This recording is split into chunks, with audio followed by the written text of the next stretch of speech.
MG news, জনগণের power house. আগামী 22শে August আমাদের দেশের যশস্বী প্রধানমন্ত্রী মাননীয় নরেন্দ্র মোদীজি আসছেন দমদম সেন্ট্রাল জেলের মাঠে।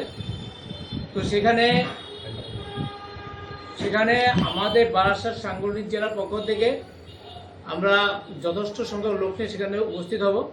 বিশেষ করে আমাদের হাবড়া বিধানসভা থেকে প্রায় 50টির উপরে বাস সেখানে যোগদান করবে এবং হাবড়া থেকে কমপক্ষে 3 থেকে 3,500 কার্যকর্তা, বাসে তো যাবেই, বাস ছাড়াও কিছু কার্যকর্তা আছে যারা ট্রেনও যাবে।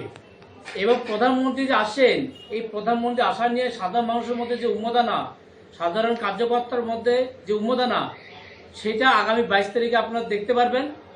কারণ বাংলা যে এসআইআর হচ্ছে, সেই এসআইআর নিয়ে আমাদের প্রধানমন্ত্রী ওখানে যথেষ্ট ভালো বক্তব্য রাখবেন। সাধারণ মানুষকে এই তৃণমূল সরকার যে ভুল বোঝাচ্ছে, এরই প্রতিবাদে আমাদের প্রধানমন্ত্রী আসছেন এবং সাধারণ মানুষকে উনি জানাবেন যে মূল বিষয়টা কি। সেখানে যে বাঙালি হিন্দু বা শরণার্থী যারা আছেন তাদের যে কোনো ভয় নেই, এবং যারা অনুপ্রবেশকারী এবং ভুয়ো ভোটার এবং রোহিঙ্গা যারা আছেন, যারা ভারতবর্ষে এসে বা বিশেষ করে পশ্চিমবঙ্গে এসে এই মমতা ব্যানার্জি সরকারের ভোট ব্যাংক হয়ে যারা মমতা ব্যানার্জিকে স্থাপন করছেন, আজকে সে গদি হারানোর ভয়তে এই মমতা ব্যানার্জি সরকার আর রোহিঙ্গাকে অনুপ্রবেশকারী যারা আছেন, ভোট আছেন, তাদের আজকে বাঁচাতে চাইছেন। কারণ উনি জানে ওনার যে 25 থেকে 30% ভোট অনুপ্রবেশকারী এবং রোহিঙ্গা ভুয়ো ভোটার, যার উপর ওনার সরকার দাঁড়িয়ে আছে, উনি বুঝতে পেরেছে ওনার পায়ের তলার থেকে মাটি আস্তে আস্তে সরে যাচ্ছে। তো সেই দিন শেষ হয়ে আসছে, সাধারণ মানুষ বুঝতে পেরেছে ওনার দিন আর বেশি দিন নেই। 2026 সালেই আমরা এই ডাকাত প্রাণীকে পশ্চিমবঙ্গে বিদায় করবো এবং বাংলায় বিজেপি সরকার এনে এক সোনার বাংলা আমরা গড়ে তুলব। ভারতীয় জনতা পার্টি লাগাতার নিরলস পরিশ্রমের মধ্য দিয়ে যা পরিবেশ তৈরি করেছে তা ধরে রাখতে পারবে এবং 26-এ ভারতীয় জনতা পার্টি সরকার করবে পশ্চিমবঙ্গ। যার কারণে মোদিজি সংগঠনকে আরও সুবৃদ্ধি করবার জন্যে, দলের কর্মীদেরকে চাঙ্গা করবার জন্যে বারবার তার আশ্বাস পশ্চিমবঙ্গের মানুষের জন্য দিচ্ছে বাংলা প্রেমী ভারতীয় জনতা পার্টির নেতা নরেন্দ্র মোদী।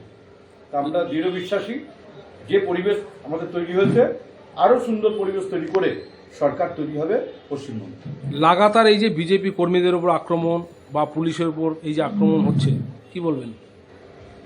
দেখুন, তৃণমূল কংগ্রেসের এটা তাদের কালচার, তাদের একটা জন্মগত তাদের অভ্যাস। বিরোধী রাজনৈতিক দলের উপর আক্রমণ করা, আমাদের কর্মীদেরকে বিভ্রান্ত তৈরি করা, এবং তারা মা বোনের উপরে যে নির্যাতন নিপীড়ন, যা আমরা অনুব্রত মণ্ডলের তার ডায়লগের মধ্যে দিয়ে শুনেছি, এটা একটা অরাজকতা। আর তার জন্যই মানুষকে বলছি যে পরিত্রাণ প্রয়োজন, আর পরিত্রাণের একমাত্র যিনি কাণ্ডারি তিনি হচ্ছেন নরেন্দ্র মোদী। আর আগামী 22 তারিখ আমাদের কলকাতা দমদম সেন্ট্রাল জেলের মাঠে উনি প্রকাশ্য সভা করবেন, যা সবাইকে আমরা আহ্বান করছি প্রচার যন্ত্রের মধ্য দিয়ে। দেখুন, বিষয়টা হচ্ছে বিরোধী দলনেতা বলার আগে আপনারা দেখেছেন ফিরহাদ হাকিমের বক্তব্য কি করেছে প্রশাসন। আপনারা দেখেছেন কোচবিহারে দাঁড়িয়ে উদয়ন গুহ কি কথা বলেছেন, কত কথা বলেছেন, প্রশাসন তাকে স্পর্শ করতে পেরেছে।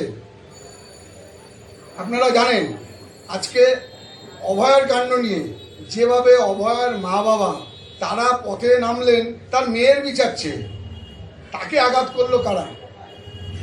পুলিশ প্রশাসন, তৃণমূলের চটিচাটা পুলিশ প্রশাসন। কি হবে? এই রাজ্যটা নৈরাজ্যের সরকার চলছে, এখানে প্রশাসন বলে কিচ্ছু নেই। আজকে সাধারণ মানুষ ভারতের জাতীয় পতাকা নিয়ে আমাদের ডাক্তার বোন অভয়ার বিচার চেতে রাস্তায় নেমেছে, তারা যদি আক্রান্ত হয় সেখানে কিসের প্রশাসন? প্রশাসন বলে এই রাজ্যে কিচ্ছু নেই। এই বিষয়টা নিয়ে বলুন, কি বলবেন? 1 নম্বর 2 নম্বর কোনো কথা নেই, কথাটা পরিষ্কার পরিচ্ছন্ন কথা। আমাদের ওয়েস্ট বেঙ্গলে, ভারতবর্ষের মধ্যে আমাদের দিদি যে পর্যায়ে নিয়ে গেছে আমাদের ওয়েস্ট বেঙ্গলটা, আমাদের হিন্দুদের অন্তত কমসে কম খুব দুঃখজনক একটা ব্যাপার নিয়ে দাঁড়িয়ে গেছে। মা বোনদের কোনো জায়গায় তারা সুরক্ষিত থাকবে বলে আমার মনে হয় না, যদি এই সরকার আর 5 বছর চান্স পায়। অতএব এই সরকারকে বিজেপির যত মানুষ আছে ঝাঁপিয়ে পড়ে এই সরকারকে 26-এ এখান থেকে তাড়ানো উচিত। আমার মনে হয় উনি যে ভোট চুরি করে একটা বড় মাস্টার, এই মাস্টার মাইন্ডের কথা চিন্তা করে আমার মনে হয় রাষ্ট্রপতি শাসন দিয়ে এবার ইলেকশন হলে আমরা অন্ততপক্ষে হিন্দু মানুষরা আমরা বেঁচে যাব। আমাদের এখান থেকে কোনো জায়গা বাংলাদেশ থেকে লাথি খেয়ে এখানে আসি, এখান থেকে আর লাথি খেয়ে কোথাও যাবো না, এখানে লাথি খাবো, মাইর দেবো, মাইর খাবো, কিন্তু এখানেই থাকবো আমরা। এই বলছি আমার একদম অনেক জোর দিয়ে কথা।